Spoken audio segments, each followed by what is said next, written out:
أعوذ بالله من الشيطان الرجيم. بسم الله الرحمن الرحيم. رب اشرح لي صدري ويسر لي أمري واحلل عقدة من لساني يفقه قولي. رب يسر ولا تعسر وتمم بالخير. اللهم لا سهل إلا ما جعلته سهلا وأنت تجعل الحزن إذا شئت سهلا. اللهم انفعنا بما علمتنا وعلمنا ما ينفعنا وزدنا علما. آمین یا رب العالمین۔ آج ہم انشاءاللہ اللہ کی خاص فضل و کرم سے، اس کی خاص رحمت اور توفیق سے سورۃ القاریہ دیکھیں گے اور اس کی آیات کو سمجھنے کی کوشش کریں گے۔ سب سے پہلے ہم اسی کی حمد اور اسی کا شکر اور اسی کی تعریف کرتے ہیں جس نے ہمیں یہ وقت اور یہ مہلت عطا فرمائی، جس نے ہمیں یہ وسائل، یہ سہولیات، ٹیکنالوجی، ضروریات، رزق اور بے شمار انعام و اکرام اور فضل و کرم ہمارے اوپر کیا، اور خاص کر جس نے ہمارے دلوں میں یہ ڈالا کہ ہم اس بابرکت کلام کو سمجھنے کی کوشش کریں۔ اللہ تعالیٰ سے دعا ہے کہ اس کوشش میں ہمیں استقامت نصیب فرمائے، اس کی صحیح سمجھ اللہ تعالیٰ ہمیں عطا فرمائے، اس کے ذریعے سے اللہ ہمیں اپنی اور اپنے ساتھیوں کی اصلاح کرنے کی توفیق عطا فرمائے، اور دنیا کے ساتھ ساتھ اللہ ہمیں آخرت کی کامیابی اور بھلائی اور اپنا خاص فضل و کرم ہماری شامل حال رکھے۔ آمین یا رب العالمین۔ آگے بڑھنے سے پہلے ہم اپنا پچھلا سبق، اس کا ترجمہ دہراتے ہیں،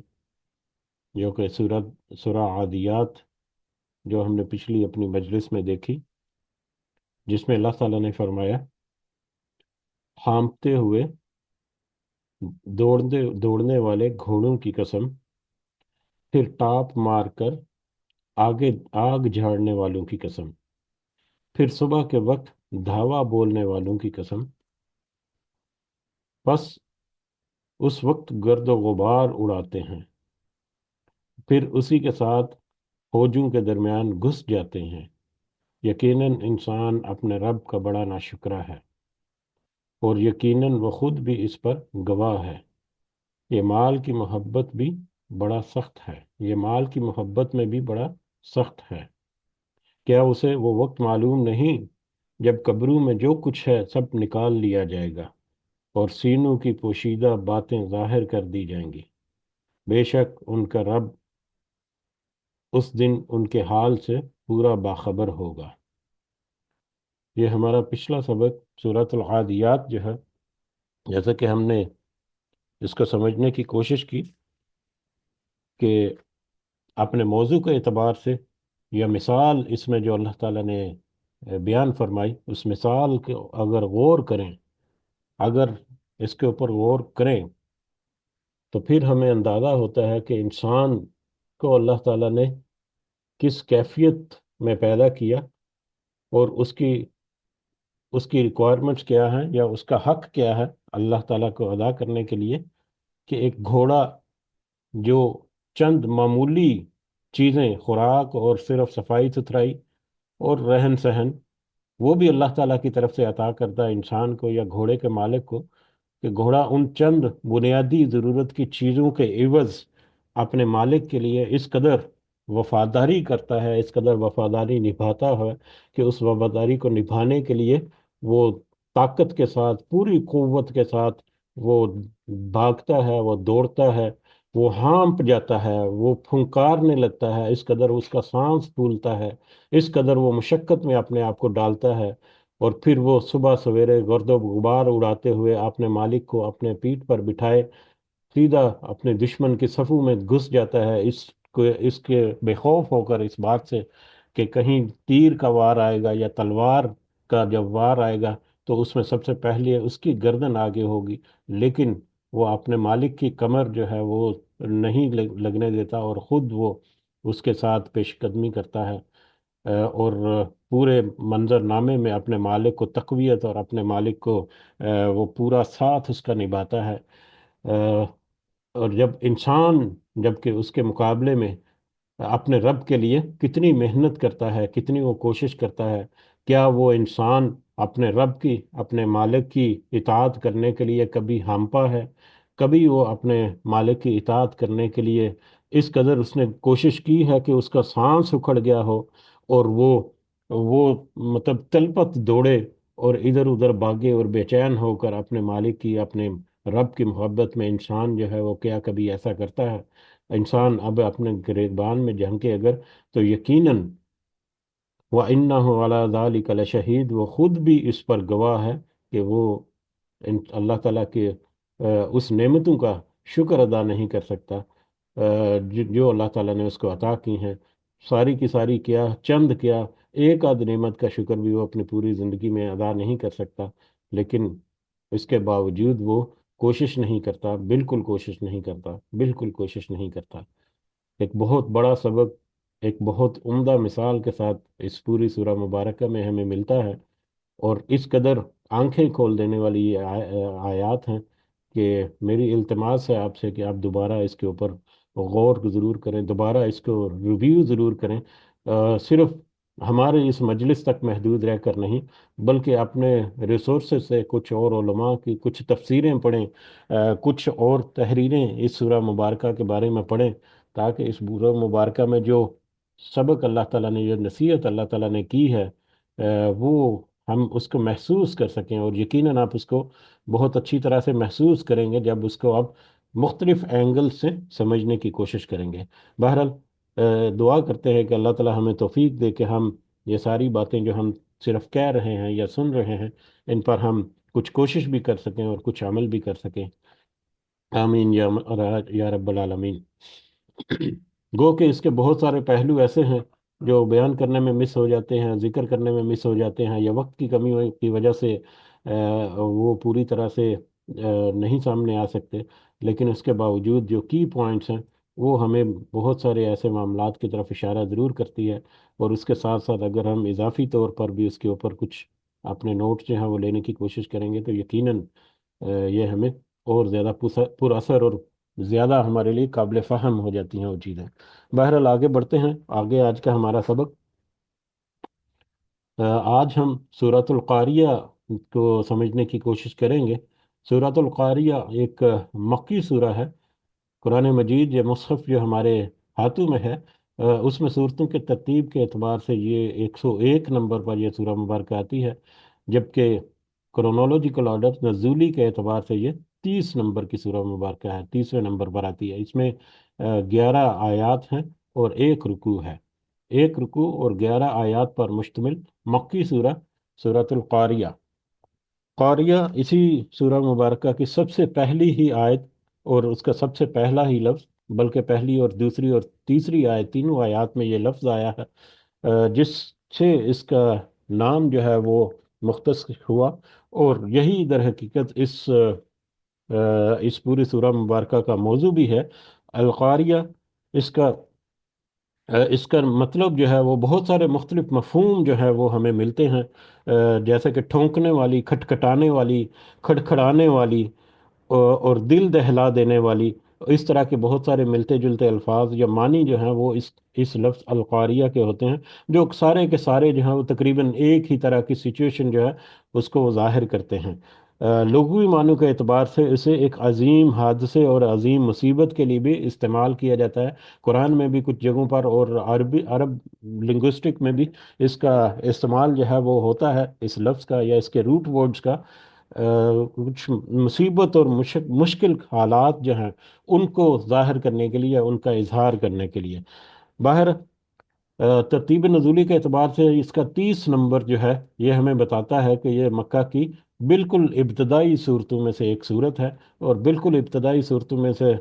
صورتوں کے وقت کے حالات و واقعات کئی دفعہ ہم نے تذکرہ کیے، اس وقت کا ماحول کیسا تھا، اور اس وقت کے لوگوں کا رویہ کیسا تھا، اور خاص کر جو صورتیں ہیں اس وقت کی سب چھوٹی چھوٹی آیات پر، چند الفاظ پر مشتمل آیات ہیں، اور لیکن وہ آیات جو ہیں وہ اپنی ایک قدر گہرا معنی رکھتی ہیں کہ لوگ جو ہیں وہ ان کی طرف توجہ دیتے، اور بہت سارے سوال جو اب ان کے ذہنوں میں ابھرتے، جو آپس میں بھی اور دوسروں کے ساتھ اور ایک دوسرے کے ساتھ ان کا تبادلہ ہوتا ہے، تبادلہ خیال ہوتا۔ تو اس اعتبار سے خاص کر عربک لنگوسٹک سمجھنے والے یا عرب جو ہیں، بائی بائی برتھ یا بائی نیچر جو عرب ہیں وہ ان کی گہرائیوں کو خوب اچھی طرح سے سمجھتے تھے، یہی وجہ تھی کہ اس کا بہت بڑا امپیکٹ جو ہے اس وقت کے لوگوں کے ذہنوں پر آتا تھا۔ بہرحال زمانہ نزول بھی ہم نے دیکھ لیا کہ بالکل ابتدائی دور کا ہے، اور اس وقت کے حالات و واقعات بھی ہم کئی دفعہ تذکرہ کر چکے ہیں۔ اس کے ساتھ ہی ہم شروع کرتے ہیں، اور اس کی تمہیدی طور پر کچھ باتیں جو ہیں وہ اس کی پہلی دو تین آیات جو ہیں جب ان کو ہم دیکھتے ہیں تو اس میں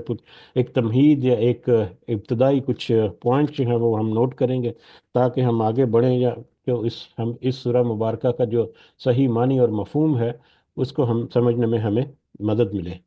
تو شروع کرتے ہیں، اعوذ باللہ من الشیطان الرجیم، بسم اللہ الرحمن الرحیم۔ القاریہ، کھٹکھٹانے والی، مل قاریہ، اور کیا ہے کھٹکھٹانے والی، وما ادراک مل قاریہ، اور کیا جانے آپ کہ یہ کھٹکھٹانے والی کیا ہے۔ کھٹکھٹانے والی، یہ کھٹکھٹانے والی کیا ہے، اور